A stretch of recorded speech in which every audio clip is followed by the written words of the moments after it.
Good evening everyone. मैं doctor Sanjay अत्री welcome करते हैं आज के सेशन में आप सभी लोगों का। बच्चों, एक छोटा सा टॉपिक है और छोटा भले ही है बट यहाँ से क्वेश्चन आपको कई बार पूछा गया है, ठीक है। और वो टॉपिक आपका है इतिहास में भारत के नामकरण को लेके, ठीक है।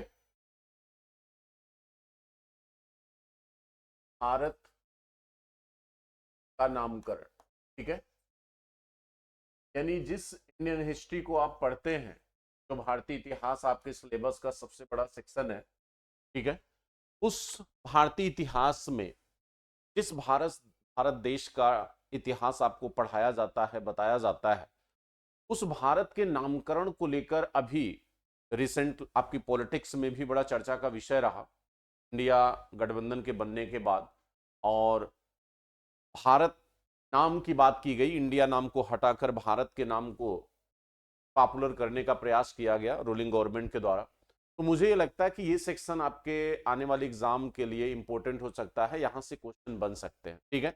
और हमारा ये मोरल रिस्पॉन्सिबिलिटी बनती है कि हम आपको ऐसे टॉपिक्स जो रिलेवेंट हैं आपके किसी भी एग्जाम के लिए, क्योंकि एग्जाम को क्रैक करना तभी आसान बन पाता है जब आप ये समझ जाएं कि कहाँ से क्वेश्चन नहीं आएगा, यानी आपको क्या छोड़ना है, ठीक है। और ये बड़ी एनालिसिस के बाद होता है, जब आप करंट से जुड़े होते हैं तो चीजों को एनालिसिस करना आसान हो जाता है। तो आज एक छोटा सा टॉपिक बट बहुत इंपॉर्टेंट टॉपिक है आपके लिए, इसे आपको जानना चाहिए कि आपके देश का नाम जो है समय समय पर किन किन नामों से जाना गया। तो अगर हम बात करें भारत के नामकरण की बच्चों, तो वर्तमान में आप ये जानते हैं कि भारतीय संविधान में अगर संवैधानिक तौर पर हम बात करें वर्तमान भारत अपने देश के नाम की, तो संविधान में अपने देश के दो नाम आपको दिखाई देंगे, ठीक है। संविधान में या संविधान के अनुसार वर्तमान में भारत के दो नाम हैं और वो दो नाम आपके बच्चों, एक भारत, दूसरा इंडिया। दूसरा आपका क्या है? India. India that is Bharat, ठीक। ये नाम आपको आपके कॉन्स्टिट्यूशन में वर्तमान में दिखाई देता है। लेकिन अगर हम इसके पुराने नामों की बात करें, यानी ऐतिहासिक नामों की अगर हम बात करें कि इसका ऐतिहासिक नाम क्या रहा, तो ऐतिहासिक नामों में आप देखोगे कि समय के साथ साथ भारत देश के नामों में आपको परिवर्तन दिखाई देगा, ठीक है। जैसे जैसे भारत में नवीन संस्कृतियां, नए लोग आते गए, भाषा बदलती गई, वैसे वैसे आपके नामों में भी एक अंतर, एक रूपांतरण बच्चों आपको देखने को मिलेगा। सेशन को शेयर कर देना आप सभी लोग, इंपॉर्टेंट टॉपिक है बच्चों, ये सेशन को शेयर कर दीजिएगा। वैसे वैसे जो है आपको अलग अलग नाम, अलग अलग चीजों की चर्चा आपको यहाँ पे देखने को मिलेगी, ठीक है। अच्छा, दूसरी चीज ये कहते हैं कि कहीं कहीं नामों को लेके जो है थोड़ा सा कंफ्यूजन भी है। कंफ्यूजन क्यों है? जैसे भारत के नाम को लेकर एक डाउट बना हुआ है कि भारत का नाम जो है भारत कैसे पड़ा, ठीक है। ये जो आपका नाम है आपके आपके देश का, के लिए दो तरह की व्याख्या की गई है।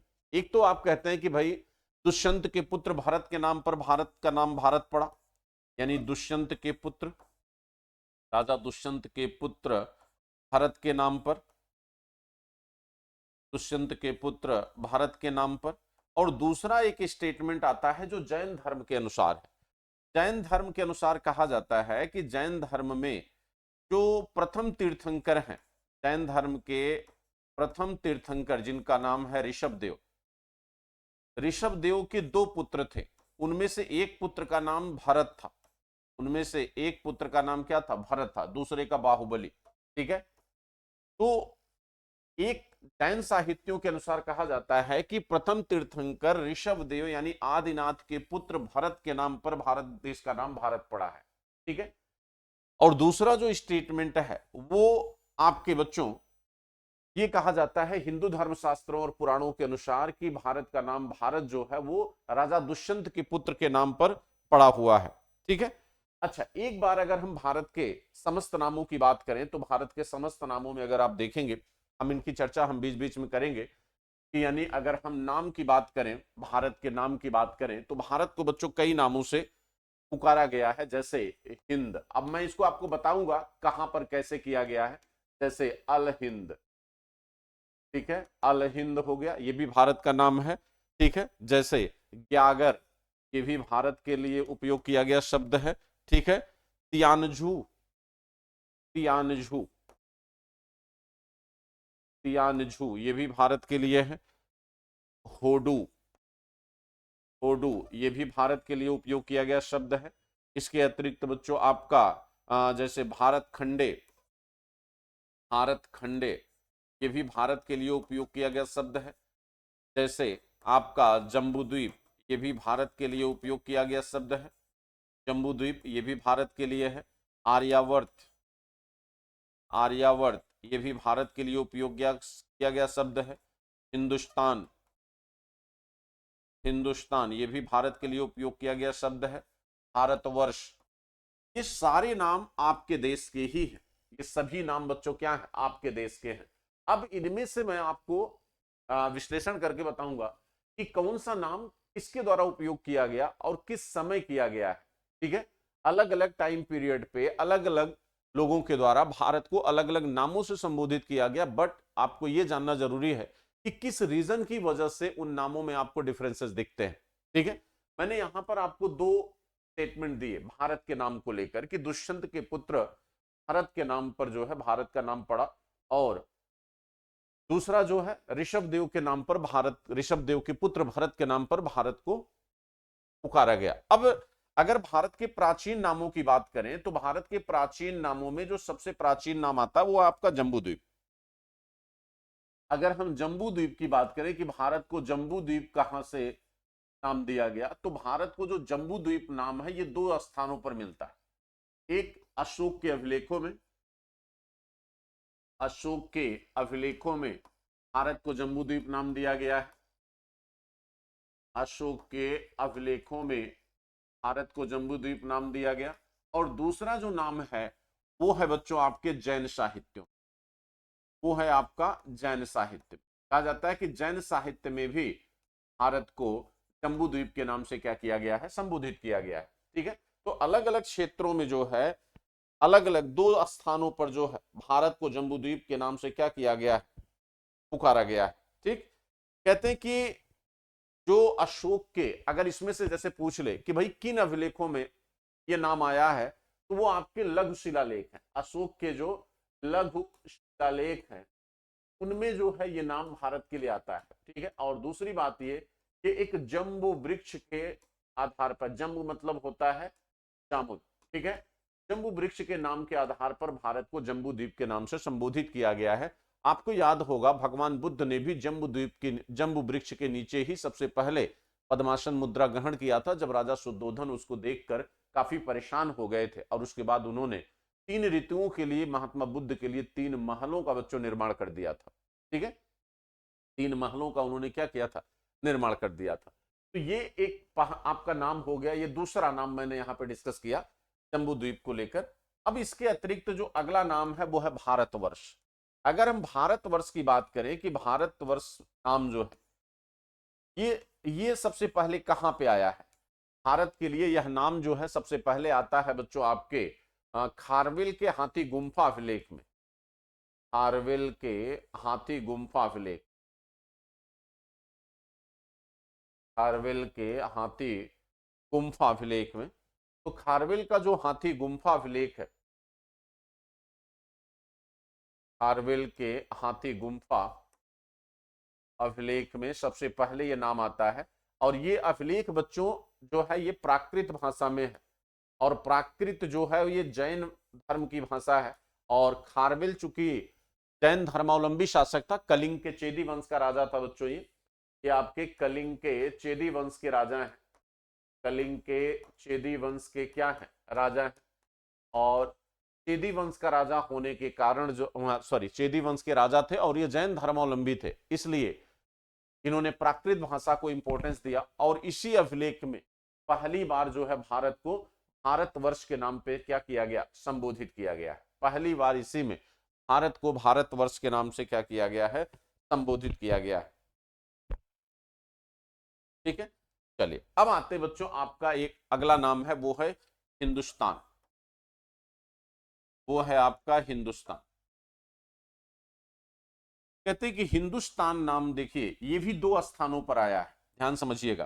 पहला जो है कहते हैं कि 262 बीसी 262 बीसी का एक अभिलेख है, 262 बीसी ससानी वंश का, ससानी वंश की अभिलेख में। और ये ससानी वंश जो है, ये ससानी वंश बच्चों कहाँ का है? ईरान का। ससानी वंश कहाँ का माना जाता है? ईरान का माना जाता है। कहते हैं कि ईरान के ससानी वंश के अभिलेखों में भारत को हिंदुस्तान के नाम से संबोधित किया गया है, ठीक है। लेकिन ये नाम जो है आपके ससानी वंश में जो आया हुआ है, ये शब्दावलियों में जो है अंतर होने की वजह से है, ठीक है। कहा जाता है कि वहां के राजा थे सापुर, ठीक है, जिनका एक अभिलेख था नक्शे रुस्तम, जिनका बच्चों एक अभिलेख था नक्शे रुस्तम, यानी ईरान के शासक थे जिनका नाम था सापुर प्रथम। ईरान के शासक जिनका नाम है सापुर, राजा सापुर। तो राजा सापुर जो है इनका, राजा सापुर फर्स्ट, ठीक है, इन्हीं का अभिलेख है, इन्हीं का अभिलेख है जिसका नाम है नक्श रुस्तम, नक्श ए रुस्तम। अभी कभी अभिलेख भी आपसे पूछ लिया जाएगा कि किस अभिलेख में यह नाम आया है, तो नक्श रुस्तम अभिलेख में पहली बार हिंदुस्तान शब्द जो है ये उपयोग किया गया है। अब आपको ये समझ में आना चाहिए कि ऐसा क्यों हुआ, ठीक है, ऐसा बच्चों क्यों हुआ? ऐसा इसलिए हुआ, इसके पीछे बच्चों एक बड़ा रीजन है, ठीक है। कहा जाता है कि सेशन को थोड़ा सा आप लोग शेयर कर दीजिएगा, सेशन को बच्चों शेयर कर दीजिए, सेशन को शेयर कर दीजिएगा।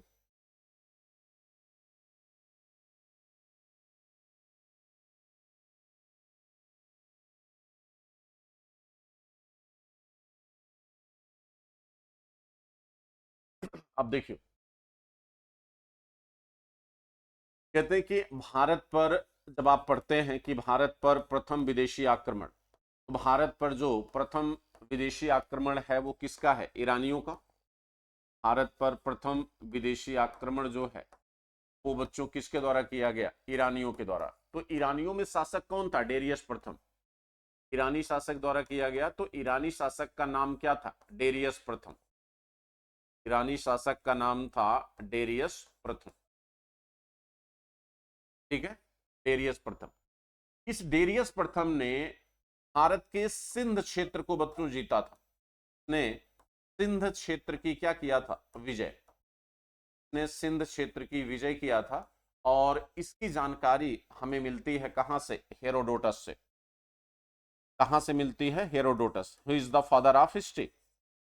Herodotus is the father of history. इसकी एक बुक है जिसका नाम है हिस्टोरिका, इसकी एक बुक है जिसका नाम है हिस्टोरिका। इसमें यह सिंध को 20वां प्रांत बताता है। ये कहता है कि राजा डेरियस का के राज्य का 20वां प्रांत हुआ करता था सिंध, जहां से वह प्रतिवर्ष 360 टेनेंट स्वर्ण मुद्रा वसूलता था, 360 टेनेंट स्वर्ण मुद्रा वसूलता था। अब इसका मतलब हुआ कि राजा डेरियस के राज्य का पार्ट हुआ करता था सिंध क्षेत्र। उस सिंध को, उस सिंध को राजा डेरियस जो है अल्फाबेटिकल चेंज होने की वजह से हिंद के नाम से क्या करता था? संबोधित करता था। यानी वहां के अभिलेखों में इस प्रांत को हिंद कहा जाता है। यानी वहां का स हमारा स उनका ह है, यानी अल्फाबेटिकल चेंज की वजह से। और आप जानते हैं आर्य जो है भारत में मध्य एशिया से आए हैं, तो आर्यों का जो आगमन हुआ है वो आपके इसी फारस और ईरान होते हुआ है। तो शब्दावलियों का और भाषा का जो एक चेंज है वो आर्यों का बाहर से आने की वजह से है। तो धीरे धीरे जैसे जैसे आर्यों का विस्थापन होता रहा, भाषा और शब्दों में अंतर आपको देखने को मिलेगा। अब जब तुर्क आए बच्चों, तो जब तुर्क आए तो तुर्कों ने इस सिंध क्षेत्र को क्या कहा? अल हिंद। तुर्कों ने इसे क्या कहा? तुर्कों ने इस क्षेत्र को अल हिंद कहा। यानी जिस क्षेत्र को राजा डेरियस हिंद कहता था, ठीक है, उसको तुर्कों ने क्या कहा? अल हिंद। उसको बच्चों तुर्कों ने क्या कहा? अल हिंद कहा, ठीक। इसीलिए इसीलिए बच्चों हिंदुस्तान शब्द जो है वह दूसरा कहां पर आपको दिखाई देता है? अरब साहित्य में। कहा जाता है कि अरब साहित्य में अरब साहित्य में भी भारत के लिए हिंदुस्तान शब्द आया है। ठीक है, ठीक है, भारत के लिए हिंदुस्तान शब्द आया है क्योंकि तुर्कों ने तुर्क सिंध क्षेत्र को क्या कहते थे, अल हिंद कहते थे। इसी अल हिंद से क्या बना, हिंदुस्तान। इसी अल हिंद से क्या बना, हिंदुस्तान। लेकिन ये ध्यान रखिएगा, यह जो हिंदुस्तान है ये संपूर्ण भारत के लिए नहीं बल्कि उत्तर भारत के लिए है, क्योंकि उनका जो शासन था वह उत्तर भारत में था। तो इन्होंने इस शब्द का उपयोग जो है जनरली उत्तर भारत के लिए किया, न कि संपूर्ण भारत के लिए। ठीक है, सेशन को शेयर कर दीजिएगा, न कि संपूर्ण भारत के लिए। जी हाँ,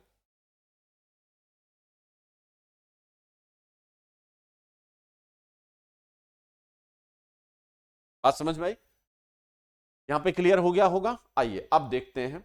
अब भारत को अगर आपसे जैसे पूछा जाए कि भाई जो इंडिया वर्तमान में है, जो वर्तमान भारत है जिसमें साउथ इंडिया भी है, नॉर्थ इंडिया भी है, ईस्ट है, वेस्ट है, सब शामिल है, ऐसे भारत को पहली बार किसने भारत कहा? यानी जो वर्तमान हिंदुस्तान का भौगोलिक क्षेत्र है, इस भौगोलिक क्षेत्र को सबसे पहली बार किसने एक संपूर्णता में वर्तमान भारत को भारत कहा? यानी एक संपूर्ण क्षेत्र के रूप में वर्तमान जो भारत दिखाई देता है, इस क्षेत्र को ध्यान में रखकर भारत किसने सबसे पहली बार कहा था?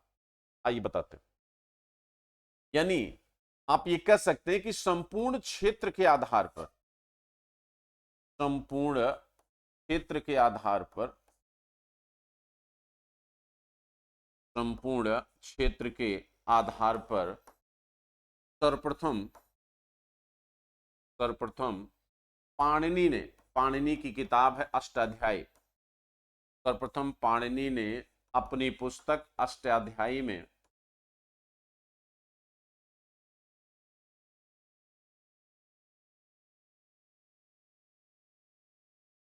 अपनी पुस्तक अष्टाध्यायी में भारत नाम दिया। इन्होंने फर्स्ट टाइम जो है भारत नाम दिया। सबसे पहली बार इनके द्वारा ही बच्चों भारत नाम दिया गया। किस लेवल, किस बेस पे? संपूर्ण क्षेत्र के आधार पर। ठीक है, तो संपूर्ण क्षेत्र के आधार पर सबसे पहले पाणिनि ने वर्तमान भारत को भारत के नाम से क्या किया था, संबोधित किया था। ठीक है, तो इनके द्वारा ही सबसे पहली बार भारत को भारत के नाम से बच्चों क्या किया गया, संबोधित किया गया। ठीक है, यहां तक कोई दिक्कत किसी को?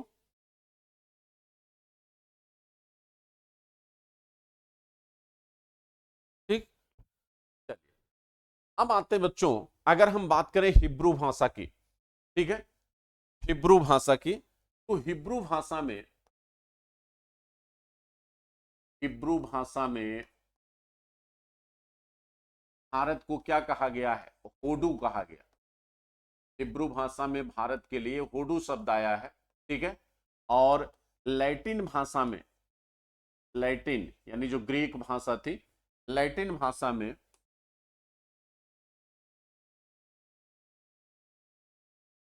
लैटिन भाषा में भारत को क्या कहा गया है, इंडस। भारत को क्या कहा गया, इंडस कहा गया। ठीक है, और अगर हम अंग्रेजी भाषा में कहें कि अंग्रेजी भाषा में आप भारत को क्या कहते हैं, तो अंग्रेजी भाषा में आप भारत को क्या कहते हो, इंडिया। क्या कहते हैं आप, इंडिया कहते हैं।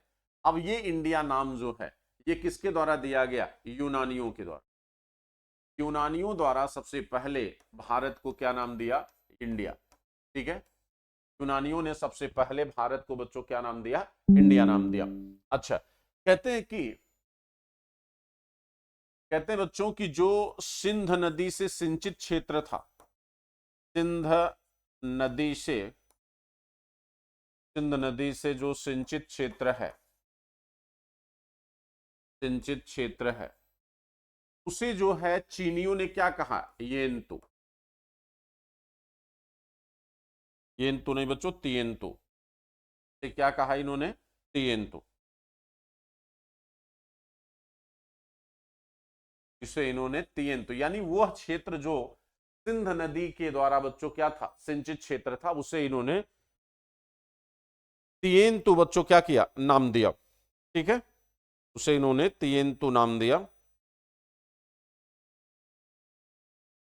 अच्छा है, कहते हैं कि भारत में, भारत का जो नाम इंडिया है वो हेरोडोटस ने भी उल्लेख किया है बच्चों, उसका हेरोडोटस ने भी उल्लेख किया है।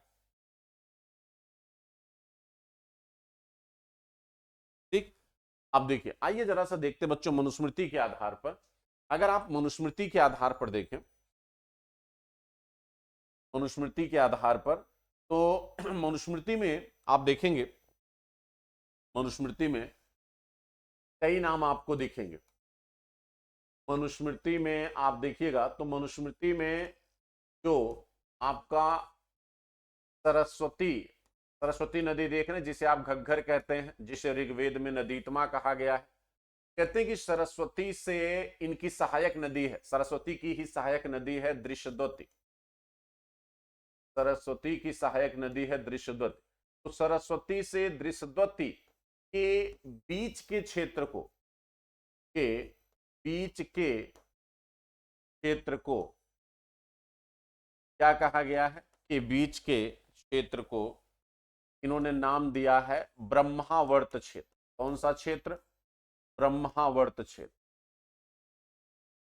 ब्रह्मावर्त क्षेत्र।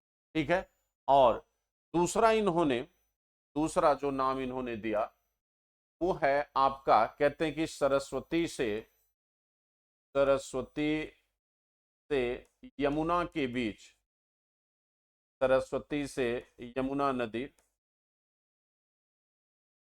यमुना नदी के बीच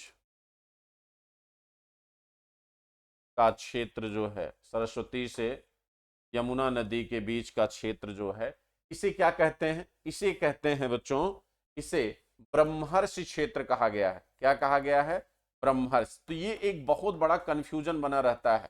ठीक है, ब्रह्मर्षि और ब्रह्मावर्त क्षेत्र में, ये डाउट आप लोग क्लियर कर लीजिएगा। ठीक है, ये डाउट बच्चों आप लोग क्लियर कर लीजिएगा। हाँ जी,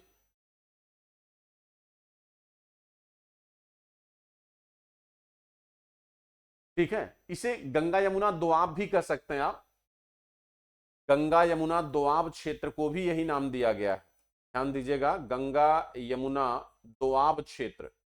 ठीक है, गंगा यमुना दोआब क्षेत्र को कई कई किताबों में जो है आपको गंगा यमुना दोआब क्षेत्र को ब्रह्मर्षि क्षेत्र कहा गया है, तो कहीं कहीं जो है सरस्वती से यमुना के बीच, तो ज्यादा एथेंटिक यही है गंगा यमुना दोआब वाला।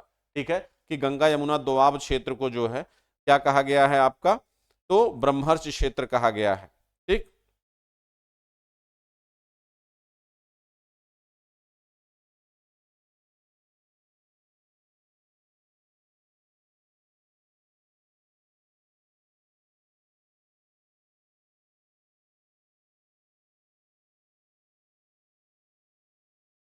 अब देखिए, इसके अतिरिक्त बच्चों कहते कि मनुस्मृति में, मनुस्मृति में पूर्वी समुद्र से लेकर, ध्यान दीजिएगा, पूर्वी समुद्र से, पूर्वी समुद्र से पश्चिमी समुद्र, पूर्वी समुद्र से पश्चिमी समुद्र तथा, तथा विंध्य से कश्मीर तक, विंध्य से कश्मीर तक, इस क्षेत्र को क्या कहा गया है, इस क्षेत्र को आर्यावर्त कहा गया। किसमें, मनुस्मृति में, यह ध्यान रखना, मनुस्मृति में इसे क्या कहते हैं, आर्यावर्त कहते हैं। लेकिन आर्यावर्त नाम जो है वो कई स्थानों पर आएगा, जैसे और कौन से प्लेसेस हैं, जैसे कहते हैं कि राजशेखर जो एक बहुत बड़े कवि थे प्री मेडावल हिस्ट्री के, तो राजशेखर ने, राजशेखर आर्यावर्त किसे कहते हैं, राजशेखर जो है, राजशेखर, राजशेखर विंध्य श्रेणी, जो विंध्याचल श्रेणी जो उत्तर और दक्षिण भारत के डिवीजन का आधार है, विंध्य श्रेणी के उत्तर के क्षेत्र को, विंध्य श्रेणी के उत्तर यानी लगभग उत्तर भारत को, विंध्य श्रेणी के उत्तर क्षेत्र को इन्होंने आर्यावर्त नाम दिया है। इनके लिए जो आर्यावर्त है वो विंध्य श्रेणी के उत्तर का क्षेत्र है। ठीक है, आर्यावर्त किसके लिए, राजशेखर के लिए। लेकिन अगर विष्णु स्मृति में आप देखेंगे तो विष्णु स्मृति में, विष्णु स्मृति में कावेरी नदी के उत्तर का क्षेत्र, कावेरी नदी चूंकि दक्षिण में बहती है, तो कावेरी नदी से उत्तर यानी उसके ऊपर जो भी भारत का क्षेत्र है वो आर्यावर्त है। ठीक है, तो इस तरह आप देखोगे तो आर्यावर्त के अलग अलग नाम आपको 3 स्थानों पर बच्चों दिखेंगे। ठीक है, भारत के संदर्भ में राजशेखर जो है बिंद श्रेणी के उत्तर के क्षेत्र को आर्यावर्त कहता है। विष्णु स्मृति में कावेरी नदी के समस्त उत्तर क्षेत्र को आर्यावर्त कहा गया है। पूर्वी समुद्र से पश्चिमी समुद्र के बीच का क्षेत्र प्लस विंध्य श्रेणी के उत्तर से लेकर कश्मीर के बीच का क्षेत्र यानी संपूर्ण भारत के संदर्भ में आर्यावर्त शब्द जो है वो मनुस्मृति में आया है। ठीक है, तो ये गलतियां आपसे बच्चों नहीं होनी चाहिए, ये नाम जो है बार बार आपके परीक्षाओं में पूछे जाते हैं। ठीक है, तो यहां पे इन चीजों को बच्चों ध्यान में रखिएगा।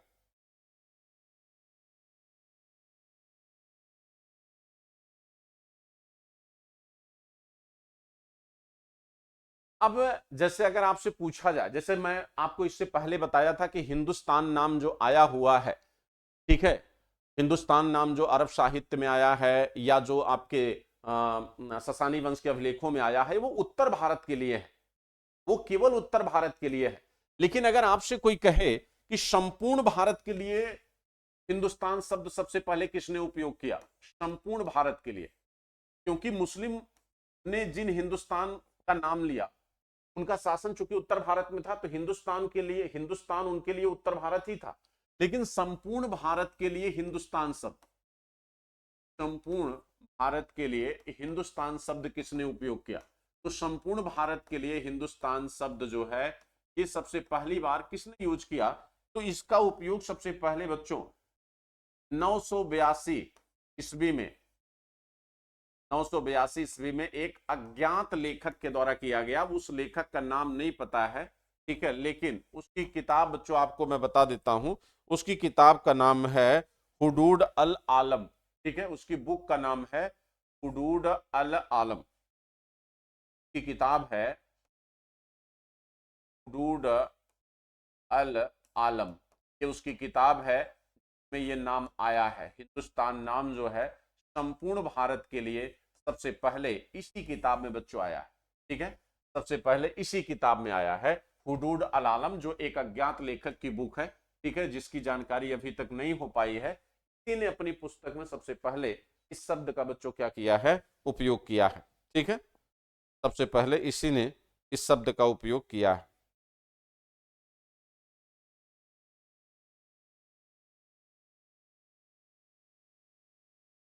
ठीक है, अब जैसे आपका हिंदकुश पर्वत है, जैसे भारत के लिए यूनानियों ने इंडिया शब्द उपयोग किया।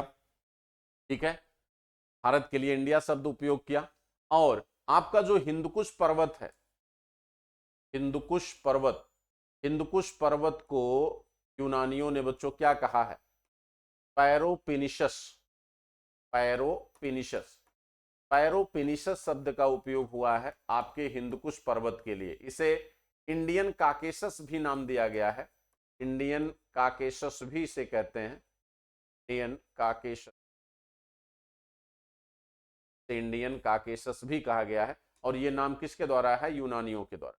तो इस तरह आपने देखा कि भारत को अलग अलग नामों से बच्चों अलग अलग स्थानों पर क्या किया गया है, संबोधित किया गया है। और वर्तमान कॉन्स्टिट्यूशन में भी आपको जो है भारत और इंडिया के नाम की चर्चा अभी पॉलिटिकल कंस्पिरेसी की वजह से दिखाई दिया। ठीक है, तो इसलिए मुझे यह लगा कि नहीं, ये टॉपिक इंपॉर्टेंट बन सकता है, यहां पर आपसे भारत के संदर्भ में उसके नामों के विकास को लेकर पूछा जा सकता है। तो ये जेन्युइन भी है, क्योंकि जिसका भी इतिहास आप पढ़ना चाहते हैं या जो भी इतिहास आप पढ़ने जा रहे हैं इंडियन हिस्ट्री, तो इंडियन हिस्ट्री अगर आप पढ़ना है तो सबसे पहले इंडिया के नाम को जानना जरूरी है, जिसका इतिहास आपको पढ़ना है। उम्मीद है क्लास आपको अच्छी लगी होगी, क्योंकि बच्चों थोड़ा सा मुझे जरूरी था, एक बाहर जाना था, इसलिए मैंने आज छोटा सा टॉपिक चुना। ठीक है, और टॉपिक बहुत ही रिलेवेंट और इंपॉर्टेंट है। बाकी क्लास जैसी भी लगी हो कमेंट बॉक्स में कमेंट जरूर करिएगा। उम्मीद करता हूं कि आप ईमानदारी से एक एक करके बच्चों को जोड़ रहे होंगे और लगातार हमारी संख्या बढ़ रही है। ठीक है, थैंक यू सभी, थैंक यू बच्चों।